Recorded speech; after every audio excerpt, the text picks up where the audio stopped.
بسم اللہ الرحمن الرحیم۔ صرف 5 منٹ کا مدرسہ قرآن و حدیث کی روشنی میں 69واں دن 9 ربیع الاول۔ نمبر 1، اسلامی تاریخ۔ حضرت عیسیٰ علیہ السلام کا آسمان سے اترنا۔ حضرت عیسیٰ علیہ السلام آسمان پر زندہ ہیں۔ وہ قیامت کے قریب 2 فرشتوں کے کندھوں پر سہارا لگائے دمشق کی جامع مسجد کے مشرقی منارے پر اتریں گے۔ لوگ آپ کو سیڑھی کے ذریعے نیچے اتاریں گے۔ عصر کی نماز امام مہدی کے پیچھے ادا کریں گے اور صلیب کو توڑ کر شرک کی جڑ ختم کر کے عیسائیوں کے اس باطل عقیدے کی تردید کریں گے کہ عیسیٰ علیہ السلام سوری پر چڑھ کر پوری قوم کے گناہوں کا کفارہ بن گئے ہیں۔ اس کے بعد خنزیر کو قتل کریں گے اور مسلمانوں کا لشکر لے کر دجال کو قتل کرنے کے لیے نکلیں گے۔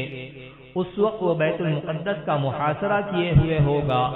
وہ حضرت عیسیٰ علیہ السلام کو دیکھتے ہی جان بچا کر بھاگے گا، مگر آپ اس کو بیت المقدس کے قریب باب لطف پر قتل کر کے پوری دنیا میں عدل و انصاف قائم کر دیں گے، جس کی وجہ سے مال و دولت کی کثرت ہو جائے گی۔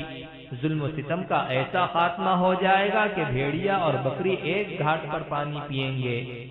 آپ شریعت محمدیہ کے مطابق زندگی گزاریں گے۔ شادی کے بعد اولاد بھی ہوگی۔ تقریباً 40 سال دنیا میں زندہ رہ کر وفات پائیں گے۔ اسلامی احکام کے مطابق تجہیز و تکفین ہوگی اور مدینہ منورہ میں حضور صلی اللہ علیہ وسلم کے پہلو میں دفن ہوں گے۔ نمبر 2، اللہ کی قدرت، زمین کی کشش۔ اللہ تعالیٰ نے اپنی قدرت سے صرف 2 دن میں زمین بنائی۔ اس کے اور فضا کے درمیان ایک حد تک زمین کی کشش رکھی ہے، جس کی وجہ سے زمین ہر چیز کو اپنی طرف کھینچتی ہے، مگر اس کشش کے اندر خاص توازن رکھا گیا ہے کہ نہ ہر چیز کو اپنے اندر جذب کر سکے اور نہ اس طرح آزاد چھوڑ دے کہ فضا میں چلی جائے۔ آخر مناسب انداز میں زمین کے اندر ہر چیز کو اپنی طرف کھینچنے کی صلاحیت کس نے پیدا کی؟ بلا شبہ اللہ تعالیٰ ہی نے اپنی قدرت سے اس کے اندر یہ کشش رکھی ہے۔ نمبر 3، ایک فرض کے بارے میں، والدین کے ساتھ احسان کا معاملہ کرنا۔ قرآن میں اللہ تعالیٰ فرماتا ہے، تمہارے رب نے فیصلہ کر دیا ہے کہ اللہ کے علاوہ کسی اور کی عبادت نہ کرو اور والدین کے ساتھ احسان کا معاملہ کرو۔ فائدہ، ماں باپ کی خدمت کرنا اور ان کے ساتھ اچھا برتاؤ کرنا فرض ہے۔ نمبر 4، ایک سنت کے بارے میں، ہر اچھے کام کو داہنی طرف سے شروع کرنا۔ حضرت عائشہ رضی اللہ عنہا فرماتی ہیں، رسول اللہ صلی اللہ علیہ وسلم کو جوتا پہننا، کنگھی کرنا، طہارت حاصل کرنا اور اپنے تمام اچھے کاموں کو داہنی طرف سے شروع کرنا پسند تھا۔ نمبر 5، ایک اہم عمل کی فضیلت، مؤمنین کے لیے مغفرت مانگنا۔ رسول اللہ صلی اللہ علیہ وسلم نے فرمایا، جو شخص مومن مردوں اور مومن عورتوں کے لیے مغفرت طلب کرتا ہے، اللہ تعالیٰ اس کے لیے ہر مومن مرد اور مومن عورت کے عوض ایک نیکی لکھ دیتے ہیں۔ نمبر 6، ایک گناہ کے بارے میں، کسی کی زمین ناحق لینا۔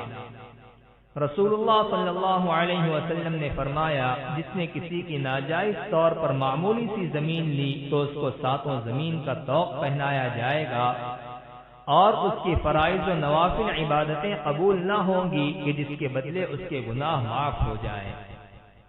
نمبر 7، دنیا کے بارے میں، دنیا کی مثال۔ رسول اللہ صلی اللہ علیہ وسلم نے فرمایا، میرا دنیا سے کوئی واسطہ نہیں۔ میری اور دنیا کی مثال تو بالکل اس مسافر کی سی ہے جو سخت گرمی میں کسی پیڑ کے سائے میں آرام کرے اور پھر اسے چھوڑ کر چل دے۔ نمبر 8، آخرت کے بارے میں، کافر لوگ عذاب کی تصدیق کریں گے۔ قرآن میں اللہ تعالیٰ فرماتا ہے، وہ دن قابل ذکر ہے کہ جس دن کافر لوگ دوزخ کے سامنے لائے جائیں گے اور پوچھا جائے گا، کیا یہ دوزخ اور اس کا عذاب برحق نہیں؟ وہ جواب دیں گے، اے ہمارے رب، ہاں یہ بالکل برحق ہے۔ ارشاد ہوگا، تو اب اپنے کفر کے بدلے اس کا عذاب چکھو۔ نمبر 9، طب نبوی سے علاج، خربوزے کے فوائد۔ رسول اللہ صلی اللہ علیہ وسلم نے فرمایا، کھانے سے پہلے خربوزے کا استعمال پیٹ کو بالکل صاف کر دیتا ہے اور بیماری کو جڑ سے ختم کر دیتا ہے۔ نمبر 10 قرآن کی نصیحت۔ قرآن میں اللہ تعالی فرماتا ہے، اے ایمان والو، انصاف پر مضبوطی سے قائم رہو اور اللہ تعالی کے لیے سچی گواہی ہو، اگر یہ گواہی تمہارے یا تمہارے ماں باپ یا رشتے داروں کے خلاف ہی کیوں نہ ہو۔